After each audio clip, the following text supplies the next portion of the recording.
Go ahead, Ronnie. Go ahead.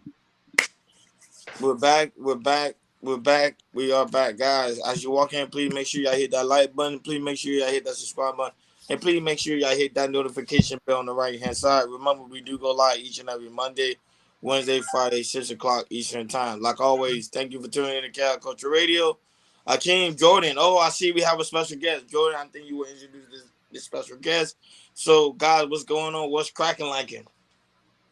Chilling, man. Let's go, man. Let's go. Let's get it. But yeah, man, we have a special guest for you guys. Special guest. He's from California. He's a motivational speaker and also a writer. He also has a podcast called Real Recognize Real Podcast. So let me, guys, let me introduce to you for David Spivey Jr., man. How you feeling, man? How are What's you going feeling? on, man? What's going on, fellas? I appreciate the invite, man. It's an honor for me. Hey Yes. man, it's a blessing to have you here, brother. Yeah, welcome. Yeah, so man, yeah, the reason we brought in David here because, like I said, we want to interview him because he is a man who turned his life around, man, and he not just and he's here to not just here, but to tell everybody there's second chances that into life that you can do. He was a former gang member. Now he changed his life around. He's been in prison, but now he's out here. He's doing the work, and trying to make other lives, especially kids' lives, better, and people who's trying to change from doing good to do bad and to good, and really want to give and say, hey, man, there's things you can do out here other than game violence or being in the game or doing bad things. So, man, appreciate you, man. So, David, man, tell us about yourself, man. Tell us a little about yourself, brother. So, man, yeah, my name's David Spivey Jr. A lot of people call me DJ, aka Mr. Triple R, host of the Real Recognize Real podcast. Uh, yeah, so like a lot of kids is knuckleheads. I was a young teenager, thinking my mom didn't know what she was talking about.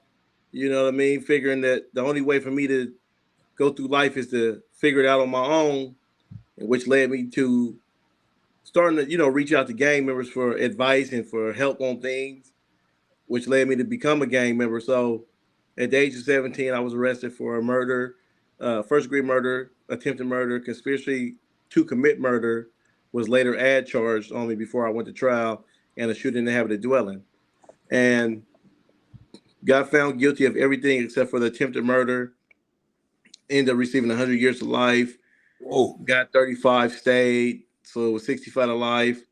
Then I got what is it? The 15 to life reversed, and they just gave me 8 years for the shooting. So I had 58 years to life. And I'll never forget, man. I was in Pelican Bay watching the Oscars, and this is like right around the time that movie Selma came out, and Common was on the stage singing "Freedom." Him and John Legend. And I'll never forget, in the middle of the performance, Common was like, "Let's end mass incarceration." And he said a couple other things, and I remember hitting my cellie's bunk. This was one of my childhood friends from the streets, and I was like, "Hey, bro, you better get your shit together because we going home." He said, "Well, why you say that?" I said, "Bro, this is one of the biggest platforms in the country, and you got this dude talking about end mass incarceration, man. One thing I learned is when a celebrity or celebrities get behind something, it usually is accomplished." So first thing I did was just get my spiritual connection right and correct. Got baptized, started reading the Bible a lot more, going to services, speaking at them, and then but I wasn't 100 yet because I was still deep into politics with the gang stuff like that. But got my points dropped, ended up going to a level 3 Ironwood State Prison, and that's when I got into college, and I started learning these vocational trades.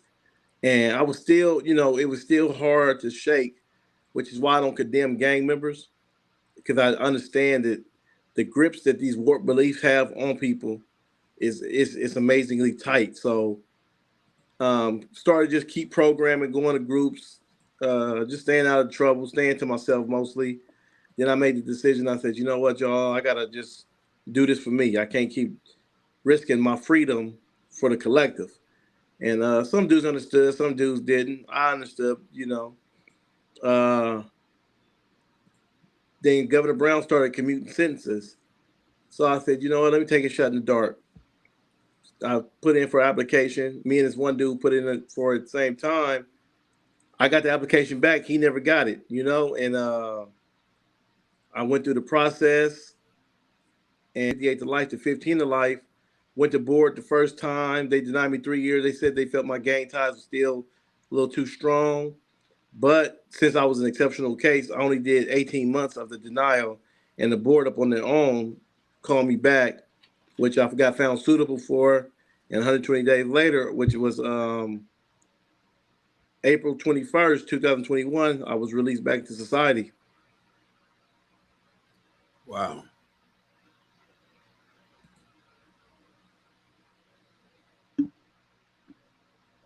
Go ahead, King. No. I was Okay. just I don't have no questions yet. I didn't know if he was done. Yeah. Oh man. Yeah, man. This listen to him, I was like, oh wow, man, that's a lot. But just to see the change, the life around it's just like, wow, man. That's an incredible story, man. What was your family reaction when they know you was coming home?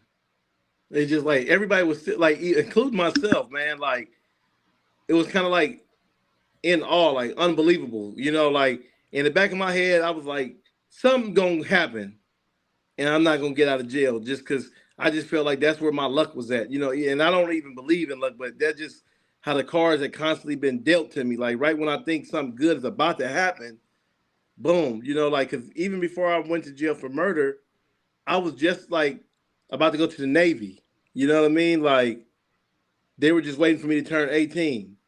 And so it was like I felt that was the only way for me to get out the game. You know what I mean? It was like I need to go and become something and be productive. I need to get out of the neighborhood. And I'm like, what's the best way? Is the Navy gonna have you all around the world. So I was like, I'm gonna join the Navy.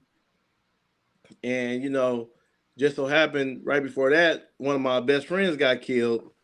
And I was just consumed with so much hate and revenge and retaliation in my heart, man. Like that the Navy just became not even a second option. It just became a no option. You know what I mean? So when they told me I was getting ready to come home, it was just like I just like had like really bad anxiety. Like my heart was always racing. And my family just was like, "Are you sure? Like, what they say? When you get down?" I'm like, "I don't know yet." You like, "Oh, man, you better make sure." And it was just like, but when I called them and said, "Hey, I'll be home Wednesday," they just were like, just overfilled with joy, man. Like all of us was. We just was just like, this part of the journey, bro, is finally over. How was the transitioning? How was the transition coming back home and being reacclimated to life and stuff like that? I mean, I'm still reacclimating myself to society. It's not an easy task, but I will say for anybody out there who feels like they can't do it, yes, you can. It's not that hard either. You know what I mean? It's like it's as easy as you want it to be and as hard as you would love it to be. And what I did when I was incarcerated, I try to keep my mind as free as I possibly could. So because I just always believe, okay, man, one day I gotta be able to go home. I don't know how, but I know I'm gonna go home. So I just kind of kept trying to keep my mind free to the point where I didn't want to be just so, institutionalized. And so like when I got out here, I had to really understand time management. That was one of the biggest things to me because, I could be in the cell on a cell phone up all night and then go to my assignment. But you can't do that in the real world, man, because you really like your job really means something to you. In prison, it's like I'm just here so I don't get a write up. And so I had to learn how to stop taking phone calls after 8 o'clock because I was working graveyard. I had to like relearn the city, learn the bus routes, learn the areas, see what what I mean. And like I had to learn how to be in these big crowds that were moving really fast. I had to learn that the quickest because I had parole to Hollywood, so it's just like nonstop traffic. What about the homies? What was they thought about coming home? Yeah. So, they thought it was like, because all they could remember me is for the old me, So it was like, oh, my boy, oh man, they thinking like the monster is on his way home, and I had to tell myself when I was in prison, like, yo, when you come home, everybody gonna act like they was excited, like they missed you, and a part of that is true. They did miss you. They are excited you home, but it's like it's false. It's excitement for the dude that they think is coming home. You know what I mean? So I just told dudes right off the dribble, like, look, bro, love y'all. I got it tatted in the skin, man. But I'm just doing me, bro. I just told my homeboys, I said the same thing that got me out of prison is the same thing I'm gonna be on while I'm out here, and few dudes still want to pull up on me. So I was like, you know what? I gotta get crafty. And so I said, look, you can pull up on me, but at the gym, ain't nobody gonna want to work out. So I had only one dude pull up on me, and me and him are really close to this day. He tell me all the time, I helped him transition away from the lifestyle. Okay. Yeah, I was just going to ask you about that. Like, do some of your homies still respect you of turning your life into a different direction? What you're doing right now? Without a question, man. I just had a friend of mine pass away that was from my neighborhood, and I went to the candlelight vigil just to pay my respects. And dudes see me, they would embrace me, hugs. Hey man, keep doing what you're doing, man. You an inspiration. I just got it. One of my homeboys just DM me the other day on Instagram, was just like, man, you motivating people, whether they tell you or not. People is watching you, and you motivating us, bro. Keep grinding, keep doing what you're doing, man. Like, I never punked the game. I never snitched on nobody. I never got rolled up. Nothing bad ever happened to me in jail that I didn't retaliate over. It was just like solid across the board, And so dudes just respect that. People know, because they know who I was, and they just loving who I am. You're gonna always have some naysayers, but I remember listening to Ice-T when I was in prison. He said, people always hate up. They never hate down. So I respect the hate. I'm just trying to be careful on some of the questions. So I don't know how personal do you want to get. It's up to you. I get very personal. The only thing I don't do is expose the name of the victim, just out of respect for the family. Okay. Is your record clean? As far as what? Because you out now. Did they clean your record? So now, like, you no longer a convicted felon? No, I'm working on that now to do the expungement. But like, if you do a background check on me, it comes back clean. No, but first of all, congratulations. I didn't even know all this about you. I'm gonna be honest. I'm gonna be totally honest. I've been trying Hakeem and Jordan for a very long time. I've been trying to get somebody from prison to come on here to talk about their story, and for you to be the first, I really do greatly appreciate it. You don't understand how hard it is for me. I was just trying to find somebody, but Jordan did. Kudos to him for that. I think it's very important. I love your story because I think guys need to know what really goes behind bars. You get my drift? Because a lot of people, right. I'm a thug out here in these streets. I'm gonna run the streets, but they don't know the true story. What really do go behind bars? Yeah, we see documentary, but you actually experienced it. That's why I was trying my hardest to find somebody. But look how life works. You finally got someone on the panel, so I do greatly appreciate you for that. Okay, being a motivating speaker, what made you decide to go that route? Because a lot of people end up becoming a motivational speaker just because of the aspect of money. They're not really trying to help the community. So, and your idea, what made you become a motivational speaker? So number one, I always say, I learned this a long time ago that, like, if you could find something that you would be willing to do for free, then the money would most definitely come. You know what I mean? So it's part of my living amends to inspire and motivate the world. You know what I mean? Because I took a person's life. I stopped that, and I always say this. Look at me, change. I've been to college. I have a career. I have a clothing line. It's so many things I have going for myself that when I was deeply involved in gangs, nobody would ever believe would have happened. You know what I mean? I'm a mental health worker. And so it's like, whoa, this dude, this convicted murderer, this ex felon, this dude that he can do, and it's like I want people to know, like, listen, you don't have to die in the mistakes that you make. You know what I mean? And I do this in honor of my victim to make their life mean something other than statistic, you know what I'm saying, ignorant statistic. Oh, another gang violence, black on black crime. Like, no, now this person, I look at it like this person sacrificed their life so that I can learn and become better and help others that are in those situations to stop them from killing people, to stop them from breaking up a bloodline, theirs and someone else's, you know, because when you, I always tell people, when you kill somebody and go to jail, right? You killed their bloodline. When you get a life sentence, you've killed your own bloodline. And in those bloodlines are millions and millions of people. And so it's like, you're not just responsible for one death, you're responsible for millions. And so now it's like, let me use that, let me inspire millions. No, that was very beautiful. I wanna ask you this.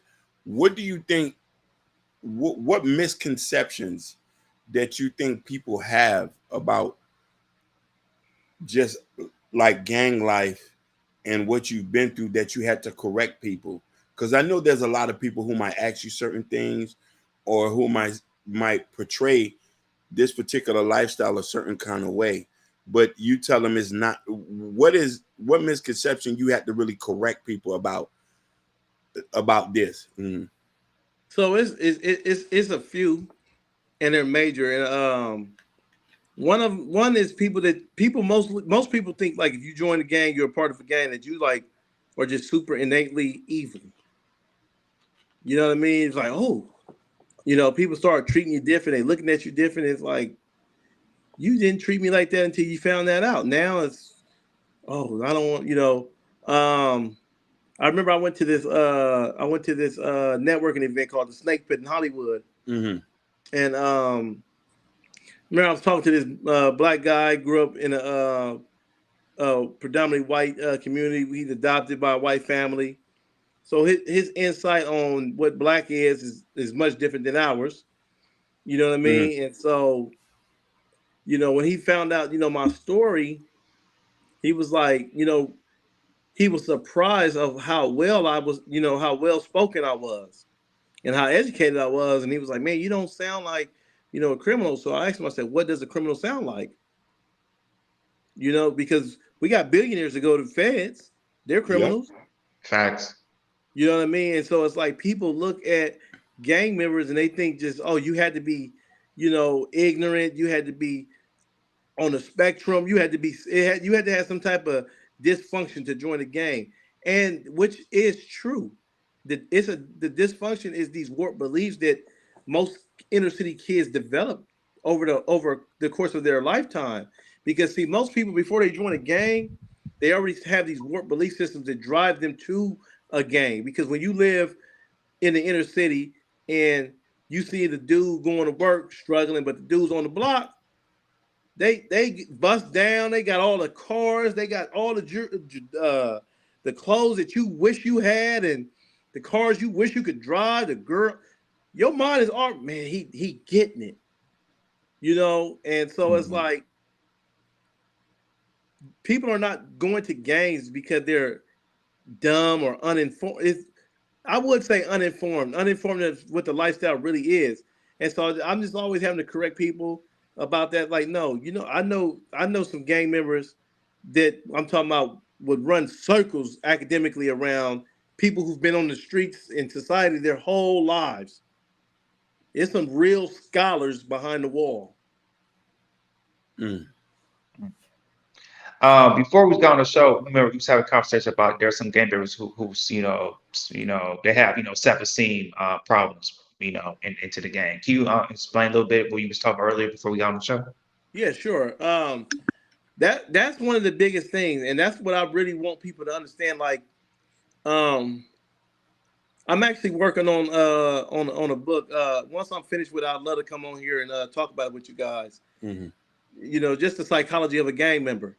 Because most people think like, you know, most people don't understand. And that's what I'm working hard to educate for people to become empathetic towards gang members. not sympathetic, but empathetic. You know what I mean? Like understand what this person was going to do because and not to shake things up or anything like that or offend any of your viewers, but when you see mass shootings with Caucasian people, the first thing they do is let's see if it's some mental defects with them, right? They always want to do a mental check on them. That is But blacks and browns are not afforded that because people have this false image that we're just innately violent and aggressive.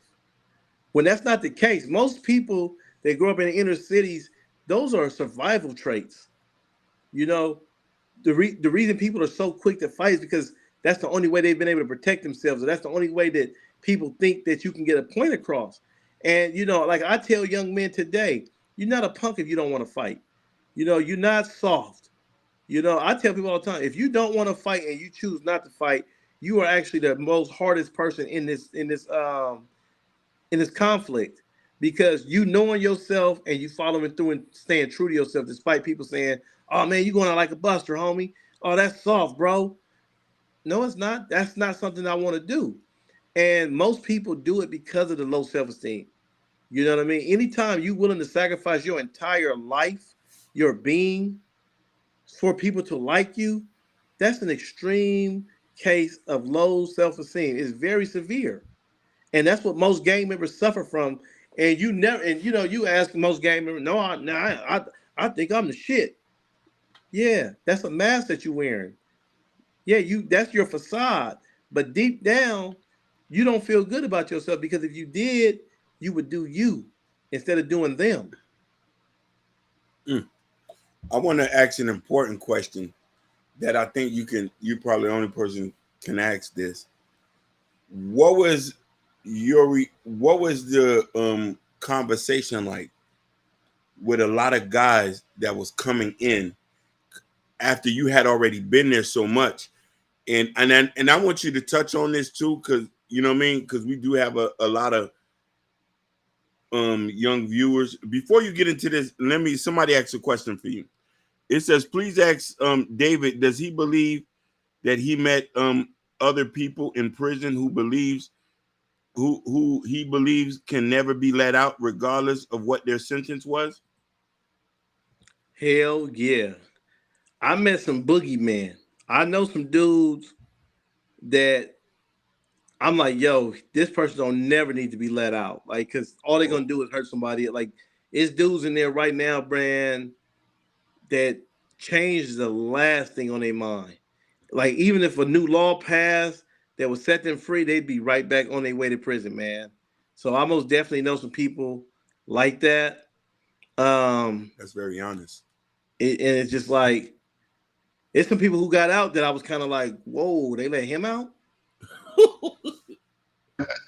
Yeah. So I wanted to ask you this, and this is important for the young viewers who want to ask this. What was your reaction since you had already been there for a little minute? Because you kind of like grew up in jail, right? Right. What was your reaction when you seen the influx of young guys coming in and they didn't have a date to come home? What was their reaction? A lot of dudes, and see, this goes back to the low self-esteem, right? A lot of dudes in jail hold other people's opinions, and, the sentiment amongst like older lifers is when you get a life sentence, you should be bitter, angry. You should want to tear the yard up. You know what I mean? So a lot of young dudes, they come in and, they so eager to prove themselves and mark their body up with tattoos. And I always try to snatch up a youngster or two if I can. You know what I'm saying? And I know how to catch them. You got to always catch them. But one thing when it comes to the youngsters, and I now as a mature person, you know what I'm saying? That's my little fly way of saying older dude. Yeah. You know what I'm saying? We try to stay as young as we possibly can for as long as we can. And so, I always try to catch them by themselves because I understand that now. Like, I respect the fact that people don't want you to put them on blast in front of their friends, in front of, their peers. They want to be by themselves. So that's the only way you can get the true identity of a person is just pulling up on them by themselves. You know what I mean? Because that's just like if I walk up on all three of y'all at the same time, I'm like, do you want Jesus Christ as your Lord and Savior? Like, you what the hell? But if I catch you by yourself and I do a little bit more tactful, I may be able to get a couple of minutes of your time. I might not be able to get you to change right then and there, but I gave you some seeds to later on grow and replenish your body with. Definitely. So I just was like, it just confirmed to me what I knew. The youth are just misled in this country. You know what I mean? Was some of them? Did you met any of them who mentally couldn't handle that there was no date coming home? I met some dudes. Yeah, the gangster the gangster was broken out of them with all that time. A lot of dudes started becoming drug heads, and with the drugs, it really makes them even weaker. And so now it's like dudes that that would fight at the drop of a hat. They getting slapped, they getting punked. People ain't taking them serious. You know what I mean? Like, I remember when I first went to prison, this dude got 123 years of life. He hung himself. Wow. Whoa. Couldn't handle it. Wow. He hung himself. As many dudes that kill themselves, dudes become, mentally unstable. And it's just like to overcome incarceration, man, you have to have a great deal of mental strength, because I remember watching the news and people going crazy because they were quarantined during COVID. And I'm like, we've been quarantined for over a decade now. Mm-hmm. And it's just you gotta have that mental prowess to tell yourself this too shall pass. Like that's something you have to make your decision every day that you're gonna go home. Because at any given moment, man, you could just say F it and throw it all away. Okay. I have one question. Go ahead, Ronnie. No, but I just want to ask you a question. If you could put a number, how many people you think in jail didn't have fathers in their lives? If you could put a number. The man. I would say issue. No, I would say that's the issue. Okay. Your facial expression says it all. Go ahead, Jordan. Yeah, I was going to ask you if there's maybe somebody that you knew personally, maybe a friend or somebody in the hood that you have changed that person's life around in a 180, that you have maybe have a story or something like that. Man, I got many people like that, bro. Once I began to change, man, I just dedicated my life to it.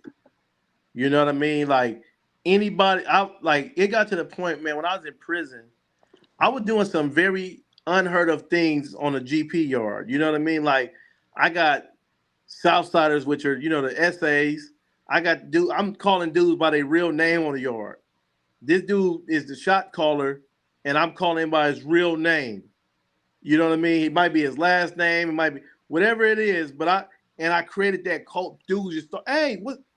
And it's like, damn, dudes ain't saying that's Creeper or that's Killer D. They dudes are like, oh, hey, Brian, hey, check it out.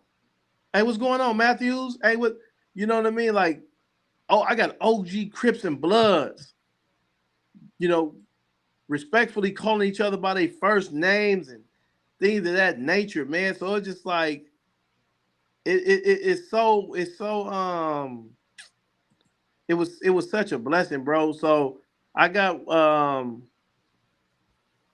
a buddy right now. He's still currently incarcerated. Darnell White, man, free Darnell White. You know what I'm saying, to his backwards. And this dude's a blood. He's a former blood, and like just the continuous counseling with him and mentoring him. Man, this dude was able to, break free of his gang ties, his criminality. He was able to shut that down, become very pro-social. Like, he's getting ready for board and stuff now. Like, and the dude just, when I talk to him, it's just such a blessing. Is it true a lot of people join religion to get out of prison early? Or that's a false statement? Yeah, that's a false statement because, you can't become a Christian or a Muslim and they just cut your sentence. You know what I mean? But a lot of people, I always say this, right? If you ever read the Bible Mm. or any spiritual book, it's about freedom. That's what it's all about. It's about freedom. And like you read the Bible, it makes so much sense that many, many dudes would turn to the Bible while incarcerated because an incarcerated man wrote 3/4 of the New Testament. You know what I mean? And in the Old Testament, so many people were in bondage. Facts. Bondage is bondage. No matter if it's self-inflicted or somebody else captured you and put you in bondage. Bondage is bondage. So who better to relate to people in bondage, someone who was incarcerated, than prisoners? The Bible speaks about second chances. The Quran speaks about God's mercy and grace. Who would want that more than somebody who is incarcerated, somebody who now is understanding like, yo, I screwed up my life and I've screwed up a lot of other people's lives. And like, so when everybody turns to religion, you should be happy that people are turning to something productive rather than counterproductive, because we can all be turning to drugs. We can all be turning to deeper gang involvement. So that's false. Mhm. You preaching. You preach. I have a 2-part question. Do you ever think that you suffer from PTSD since your whole life? And have you ever, since you've been out, have you been to therapy? I most definitely have PTSD. No, I have yet to go to a therapist because I went to school for I went to college for counseling and things like that, and psychology and sociology. So I have a lot of coping skills to help me with that. Mm-hmm. To the point where it's like it's not overtaking my life. I'm still able to fully function. It just, I understand for me, I have to be more on top of me than most people have to be on top of themselves. Okay. Chad, I just want to let you guys know if you got questions for him, go ahead. Go ahead. If you got any questions, go ahead as well. Yeah, Jay. Yeah, I wanted, Dave, I want to talk about your book, Dreams in Incarceration. What made you want to, write this book? So I didn't write the book. Killian Dunn wrote the book. Okay. That came about. So I was doing private security. I did an event for them. They had a New Year's Eve event, and I was just like, "Yo, the way you bring the year in is the way your year goes." So I'd rather bring mine in getting money than getting drunk. You know what I mean? And so I met his partner. That they got a movie coming out, and what do you call it? Me and his buddy started talking. My boy Connor Holloway, and me and Connor got on. I started talking to him about YouTube, told him my backstory, and so he told Killian, because he writes books. He was like, "Yo, you remember Dave?" He was like, "Yeah." He was like, "You know his story?" He's like, "No." He's like, "Dude," and Killian later on told me like they watched my videos for like an hour, and he said he just like became so like captured by my story. Like he was like, "Man," and I saw him at an event one night. He was like, "Yo, I want to write a book about you." You know what I mean? So the book is based on my life story, my life experiences through an interview that we did. He just kind of like peppered it and things of that nature. But it's a really good book. There's lessons in it, So that's how I got into that. That's how that came about. Yeah. Hey, I want to say, hey, shout out to Connor, and shout out to Killian, because this is how I got to you, David. It's because these two. I met them at an event. Connor, he was the first person I met, and he got me all around, and that's how I met Killian. We talked a little bit, and then that's how your name popped up, David. So yeah, shout out to them. Dave is a deep brother. I want to ask him because I know you're on social media now, so you're a motivational speaker and also a very influencer now. What do you think about when you hear guys on social media that's capping that, oh, they went to jail or they have quote unquote jail life experience? Like, do you kind of see that they be capping, or do you kind of see like, oh, I kind of correlate to this story? So can you kind of see the both, over like both sides? Yeah, I definitely see both sides of it.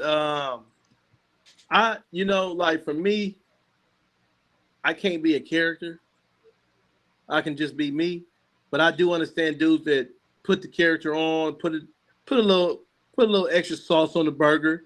You know what I mean? Because that seems to be the way to capture people's attention on these social media platforms, because you can be dropping the greatest knowledge in the world and average 102 views. You know what I mean? While somebody else is just doing some straight nonsense and they getting tens of thousands, hundreds of thousands, millions of views. He's like, yo, like, and you watching, you looking at the account, you like, bro, this is cap. Like, you know what I mean? And like, I hate the people that are like, they're making, because there's nothing fun about this lifestyle. There's no, like, I tell people all the time, you may have some good moments, but there's nothing fun about this. You know, you may have some moments you could think like, damn, I remember me and the homie, but there is nothing fun about it, because think about this. Every day a gang member gets up prepared to die. That's what you volunteer to die. Every day that you get up out the bed as an active gang member, you are getting up, volunteering to die for an unworthy cause. Unworthy cause. Think about that, fellas. That's powerful. Every day they step out the house, Wow. They basically are like, hey, somebody smoke me. Somebody kill me now, or I'm going to kill you later. That's scary. Yeah, that's powerful. It's scary at the same time. Have you ever seen in your time, have you ever met any notable people that came through the jails? You talking about like celebrities? Yeah, celebrities or hood celebrities, either one. Like people, yeah. Yeah, so I remember it's real funny. So I remember like when I was in Ironwood, most gangs had a table, so an area. A car. And so our table, you know what I'm saying? Our table was close to the blood table. And which was really funny, because my section of gangs and allies of that nature, all of us beefed with damn near everybody that was at the blood table. You know what I mean? Yet we were so close. And I remember, so one day, I remember staying out like to the last yard, and I seen this old dude working out by the blood table. And I started to tell him like, hey, OG, you know, that's the blood table. Because I assumed he didn't gangbang, you know? And when later on, I ended up finding out this is one of the original founders of the Pirus. Oh, wow. So I like it was so funny to me, like, that I was going to attempt to tell one of the original founders of the Pirus that it probably wasn't a good idea but I'm glad I did, because I was going to say that, but then my mind was like, you a Crip. Who you give a damn if they somebody at the table? And so I kept it pushing. But me and him became really, really cool. That was my workout partner. But he changed his life. And, you know, it was like, I thought that was notable because, like, and he always used his influence for the best. You know, a lot of times Bloods would come to him and ask for his opinion, and he would steer them in the best path. You know what I mean? So, I'm trying to think what celebrities was I ever in jail with. I've seen like a couple of celebrities. I was never was like walking around with them, so I really wouldn't even call them notable. You know what I mean? For me, what's notable is dudes that were huge waves in this culture that decided to change their lives and not be afraid to talk about it. Okay, let's go into need ingredients of things. Okay, you consider a gang member, a former gang member. Was it easier for you to get women? Because most men, especially in this space, always talking about the Pookies, the Red Rays, the gangsters. They always get all the women. So is that theory is true or not? No, it's definitely not hard for me to get women.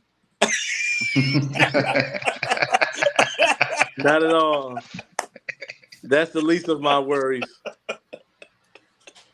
I'm bald headed. It's harder to get hair than it is for me to get a woman. Hey, Gore, I'm asking the questions. But I think it's true to ask someone a question, because remember, people in the internet, they always talk about guys like you. I'm being honest. They always talk about guys like you who coming from jail, who always get all the women. Why is that? Do you have an answer? I'm gonna keep it real with you, right? when you go to jail, you have nothing but time to think and study. Like, you got to remember, we write letters in jail. It takes a whole lot more brain power to write a letter than it does to have a phone conversation, because you need for this letter to have the intended impact that you want it to have without you being able to be there and speak words. You see what I'm saying? And when you can do that, if you can keep a girl in jail, even just for a year, you kind of mastered the game, because to get a woman to be with you and take care, because you got to think about that. This is a one-sided relationship, basically, other than the emotional side. This is a woman just giving. You got to put money on the phone. You got to come visit me. You got to send me some of them sexy pictures. You got to send me to the canteen. I got to have some store. I can't be around here looking stupid. Woo, I got to want. So think about that. Now when brother get out, and it's like, for me, I used to watch TV a lot, right? I would watch Cheaters, Jerry Springer, Maury, right? Those was like my entertainment stuff. And I would watch like TV shows, and I would be like, oh, okay. I'm just kind of like, for me, it was just like LeBron James watching some film. Okay, I'm going to attack this side like that. I'm going to penetrate on this weak side. I'm going to ask for the pin down, and then boom, that's me. Man, that's fire. I ain't gonna lie, that's a good game, though.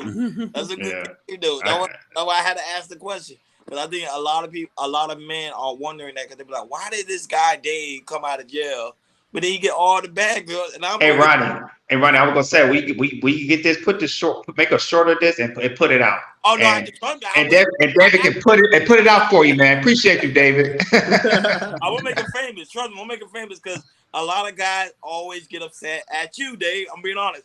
That's true. The image of you, because they're like, damn, like, I'll be trying my hardest, and you just come out of jail. You already know what to say, how to write, how to talk.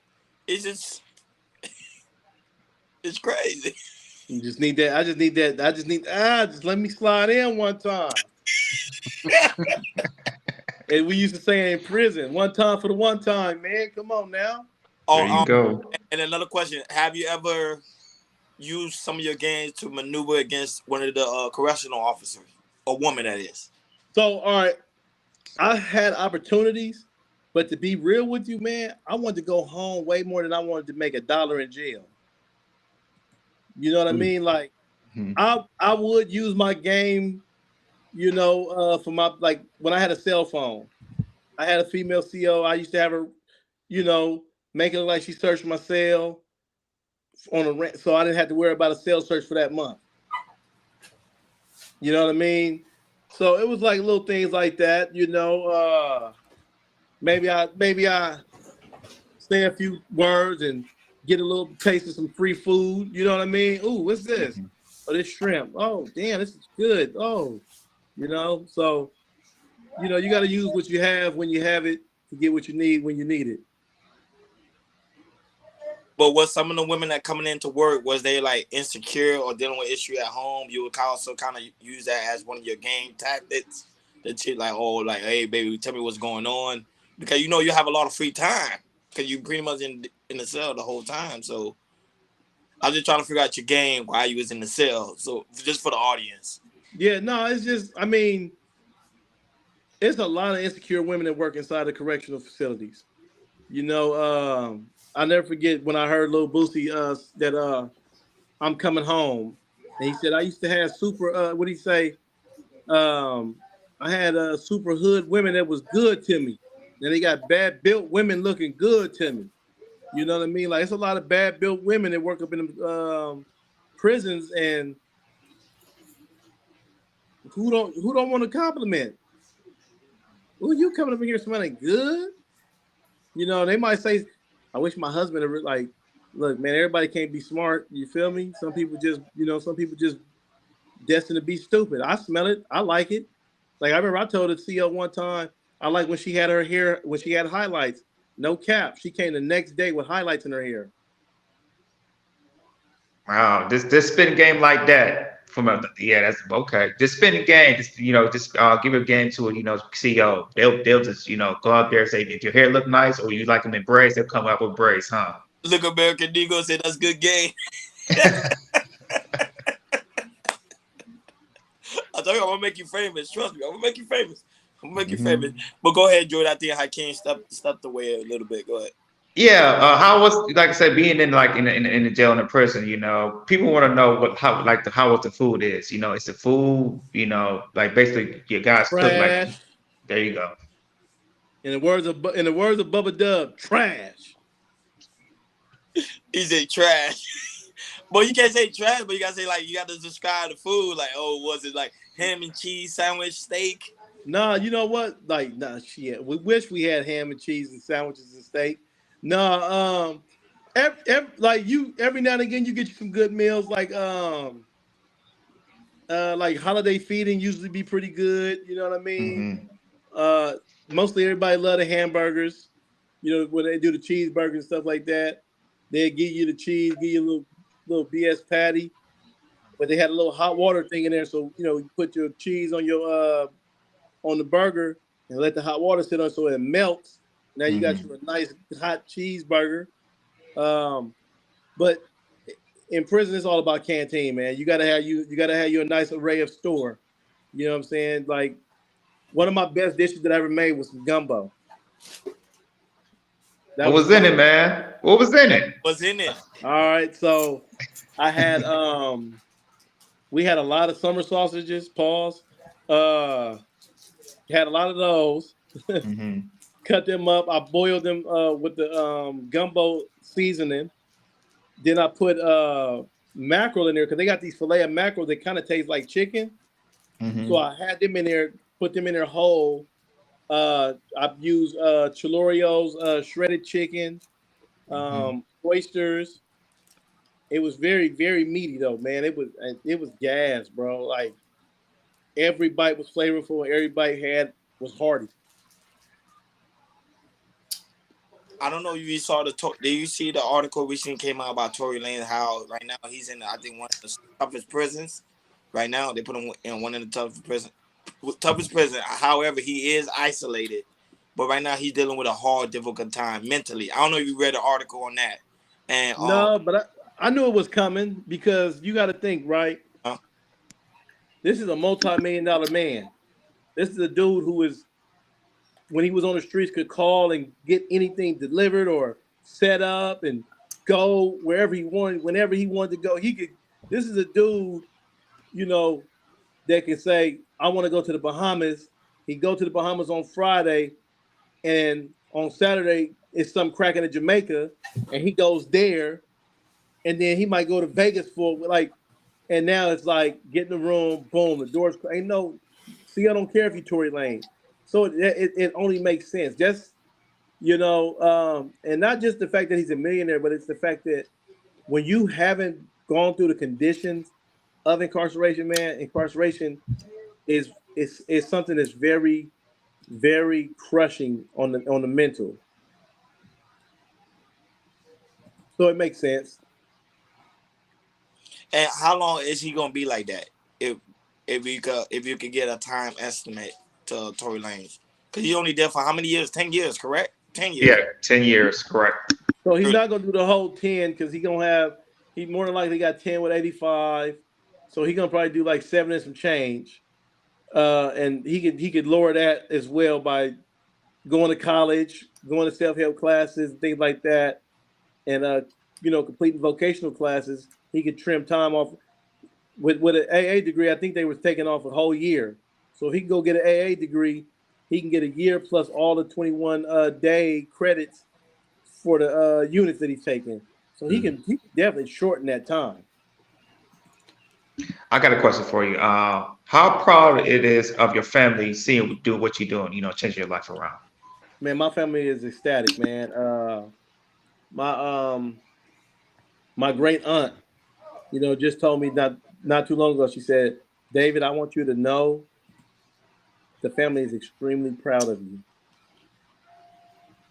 And that's all I wanted to do, man. You know, because my mom died a month into my prison sentence. Wow. Died the next year. So I'm just trying to make them proud, make my family proud, and honor the life of my victim. That's really, that's beautiful. You almost brought tears to my eyes. That's beautiful. I ain't gonna lie. That's deep. what do you what kind of message do you think that first off, let me ask you this. Have you ever had like have you ever felt like you was almost about to relapse into a situation? Oh yeah, man. Yo, and I'm putting this name out there. I don't care. I was working at Caltrans, man. That's California Department of Transportation. And that job, bro, was hell. That job felt like I was back in prison, bro. Like once those people found out that I was just had got out of prison and everything like that, man, I was getting sneak dissed at safety meetings. We work on the freeway, and in the middle of a safety meeting, you got supervisors talking about, oh, this isn't Pelican Bay. And so there's a few times, like I remember one time, dudes made up a rule. Oh man, he's lazy. I knew who it was. It was a couple of these little brown nosers. And so I had got so pissed off. I was like, yo, whoever in this work van got a problem with me, don't go to the supervisors. Just tell me where you want to meet it after work. You know what I'm saying? Because I still had that aggressive mentality. Yeah. You know what I mean? It was like I had to tell myself. I said, David, we've worked way too. I can't go back to jail. And hey, man, what you at? What? Oh, I got into a fight with a coworker. For what? What happened? He tried to swing on you? No, he was spreading the rumor I was lazy. What? Are you what? Man. I didn't want to go out like no sucker, so I had to humble myself, man. Mm. No, that's that's really good. That's rich. That's really good. And I mean that, David, for you, because I know you surround yourself with a lot of men, especially around your city. Do you see a lot of men going through a lot of pain, like suffering from a lot of pain? Yeah, it's you know what? I got a buddy of mine, and I know he's going through it mentally right now. You know what I mean? And this world, as long as I've known it, have never allowed men the avenue or the outlet to be able to express our emotions, especially as black men. We are one of the most miseducated and misinformed group of people. I'm not even talking about the whole black race. I'm just talking about black men from the inner city. We are a special group amongst disenfranchised and miseducated. From the time we're young boys in our most formative years, we're told stop crying like a little girl, stop acting like a baby, man up, be tough, and that scars us, man, for life. You know what I mean? Until we understand and learn, which takes a long time. We black men are worse than seeing a wild baby deer to get them to come here and see that, hey, it's okay over here. It's all right. So I see a lot of black men that are hurt, that, we call me and they might not say nothing, but like I said, because I went to school and I used to teach, effective and active listening skills.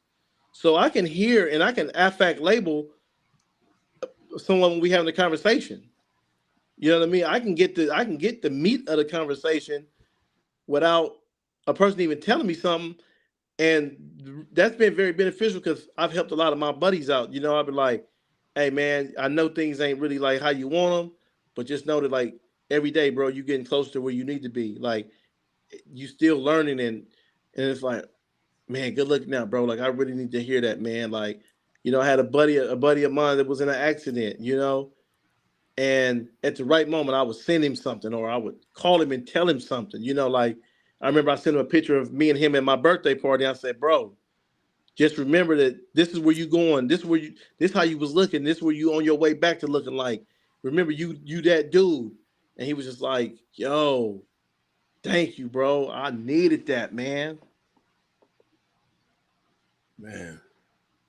What do you ever feel like it's been so long, but have you ever worried about just like rivals, like accost, because you live in your life, you going about your business. Do you ever think that somebody from the past might recognize you on the street or anything like that? You know what? When I first got out, I was hella paranoid. But me being a very spiritual man, the Bible says that when a man who's found peace with God, a man who's found favor with God, he should make even his enemies be at peace with him. And so I just believe that the way that I'm living my life and the places that I am in won't allow or give room for the enemy to come and snatch me away. Have you moved away from the neighborhood? No, I live in Los Angeles. You know, matter of fact, today I was helping a friend of mine's out. This is my mom's friend's daughter, and I'm helping her with her clothing brand. And we in the store. I see a dude I was locked up with. I'm like, "What up, bro?" He's like, "Damn, what's up, man? You home?" Yeah, man. And it was just like I've seen like just recently on Instagram, a dude that was my enemy from my name, a rival, was like, "Yo, congratulations on everything, bro. You always had love for everybody." And like I would mentor him, and we're rival enemies. Wow. You know, I just say that I believe I'm a huge practitioner of the law of attraction. Mm-hmm. And so I'm always focusing on positive energy and helping. So I believe like with that energy put out there and with the protection that I have from God, that me running to a old opposition, that's not even high on my alert radar. Not saying that I don't keep my head on a swivel and know where I'm at and know where I'm going and just know where it's not even worth testing out the waters. It's helped me because for the most part, all I do, man, I go to work, I go home, hit the gym. I'm chilling. I'm not the dude that accepts every invite. Hey, bro, I'm good. I much rather stay home and plot on something and on how to, you know what I'm saying, take advantage of a situation or some content to create. So I don't really be in the mix, and I just know certain things I'd be like, nah, I don't even want to try to see what's up in there. I got a question for you, man, David. So, see what you're doing right now. What do you see yourself in the next 3 to 5 years? I see me being the number one motivational speaker in this country. I see my clothing brand taking off full force because this clothing brand is called Stay Great Above Hate. It's actually an anti-bullying brand. This brand is dedicated to anybody who's ever been bullied, who's ever been counted out, down talked, discriminated against for whatever reason. You know, the goal is to stay great above hate. People gonna hate you whether you do good or do bad. Your only job is to stay great above hate. And so I just see me having a really, really popular lifestyle brand of mine. I see that just being huge, and me just traveling the country, man, motivating, inspiring, and changing the world one person at a time, selling out arenas. My last question is this for you, and I want you to answer this. And this, I want you to answer this for a reason, because I want people to hear this and for people to reflect on this. So, do you believe in second chances? Without a shadow of a doubt, I believe in second chances and even third chances, because if we held everybody to the standard of their most recent mistake or their biggest mistake, Mm-hmm. there would be no room for anybody to be great. You know, one person might have had a bad day and cussed out a cashier. Didn't really truly mean it, you know, or regretful about it, remorseful about that. Oh man, I shouldn't have done that. Do we hold that person to that? You say to yourself, well, that's small. We can forget that. But what about somebody who's selling drugs? What about somebody who's murdering? What about somebody who's robbing people? Okay. Let them pay for their mistakes. And if a person paid for their mistakes and changed their life, why would we not give them a second chance? Why would we not allow the systems that we believe are effective? You know, like you look at California, for a lifer to get out of prison, man, it's easier to get a dead person to win an all-you-can-eat contest than it is to get a lifer out of California prisons. You feel me? Wow. So if these people put in all this work, why would you not want to see them with another opportunity to go at it? Because this is a system that you guys said works. Well, we put a system together. We'll let them vet them out. Well, if they've been vetted properly, why would you not want them back in the community? You know, why would you not want to see this person prosper? Why would you not want to see this person thrive? So I say to anybody who's making the mistakes, don't live in the mistake and distance yourself from that mistake. You are not your past. You don't have to be the things you do. You could let things, that's just, hey, that's something that happened. Learn from it. If you don't learn from your mistakes, man, then you're making them for no reason.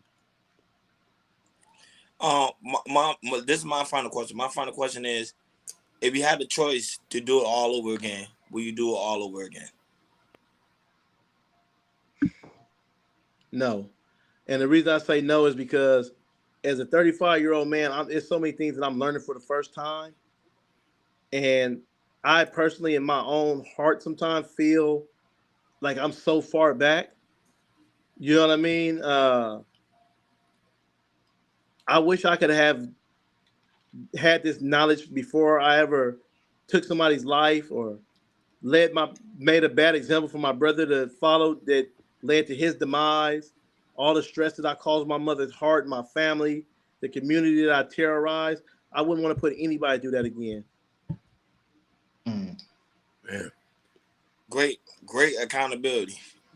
That's it for me, guys. I don't have no. I think this is a beautiful stream, to be honest with you. Hey, man, I got a question for you, David. Tell us where we can, find you by, social media, IG, Yes. YouTube. Go ahead. Yes. So on YouTube, I'm at Real Recognize Real Podcast. You see the face. Scroll down a little bit till you catch mine.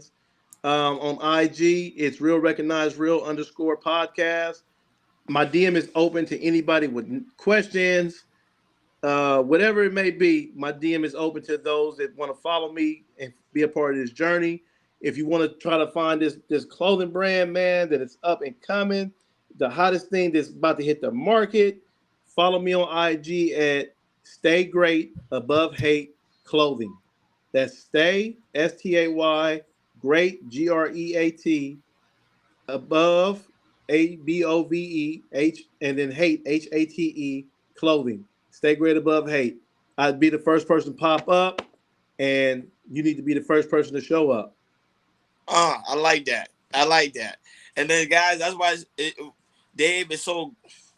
Man, it's an honor to have you on this platform. You understand, you guys. I came a long time ago. I've been trying forever to get somebody that actually been in the prison system and that's able to tell their story. And that's why I think that's what makes you powerful, because you've been through it and you're able to tell that story and you're able to get a lot of men. Pretty much, you don't understand. You're saving a lot of lives right now. Even though we may not have views, but later on, I'm telling you, you're gonna save a lot of lives by your stories, because a lot of people think being a gangbanger is what it's all about, and it's not. So, and before I leave, I want to say, go on Amazon and get the book. It's called Dreams in Incarceration by Killian Doon. Okay. Yo, the way this man was able to take my story and put it on paper was amazing. It was nothing short of amazing, put it like that. I feel like it's going to be one of the best books you'll ever read. And just follow the journey, man. Follow me. Support me, man. I'm going to support you. I'm going to give you my all. Just give me a view. One view at a time. We'll do. And guys, that's why it's so very important to make sure you like, share, and subscribe, and make sure you hit that notification bell on the right-hand side. Remember, we do go live each and every Monday, Wednesday, Friday, 6 o'clock Eastern time. Like always, shout out to the lovely Natasha Vincent. Natasha Vincent, man, we really do appreciate you over here. You understand? You be right on the money, giving people the information. That's what we like to see, man. As the Ma Queen, they call you. Shout out to you. Shout out to you, American Negro. Shout out to you for stopping by. Shout out to you, Gore. You already know how it gets down. Shout out to Jabari. Shout out to Kendall. Shout out to Just Hit Me Out. Shout out to all of those that's going to watch us on the playback. Shout out to those that's watching us on Facebook, on IG, and also that Twitch guy that also responded. I forget his name. I don't know. I don't know. You see his name. Oh yeah, I don't know how to pronounce it. Is it Joe? Don't hurt him. Yeah, Joe don't hurt him. Joe No Herno. Shout out to Eric Thomas. Shout out to Sky. Check out Sugar Bomb. She was in here a little Yeah, earlier. Sugar Bomb. And not only that, guys, also very important to make sure you go to KL Culture Radio community tab. In the community tab is the KL Culture Radio t-shirt. Look, we got our own brand too. Prince Hakeem new book, Black Love. Yeah, we got our author, Prince Hakeem, Black Love. And also we got the new exclusive KL Culture Radio hats. Mine's being ordered. And also the coffee mug. Say, look, if you need a coffee drink, go ahead, get your coffee mug. Yeah, that's right. KL Culture Radio style. Yeah. Guys, we on our way to 1K subscribers. Thank you guys so much for subscribing. Y'all, we came a long way. You see, we have dope interviews, dope interaction. Man, you guys don't want to miss what's going on with KL Culture Radio in the future. But like always, thank you for tuning in to KL Culture Radio, guys. We'll see you guys on Friday. We over and out. Peace.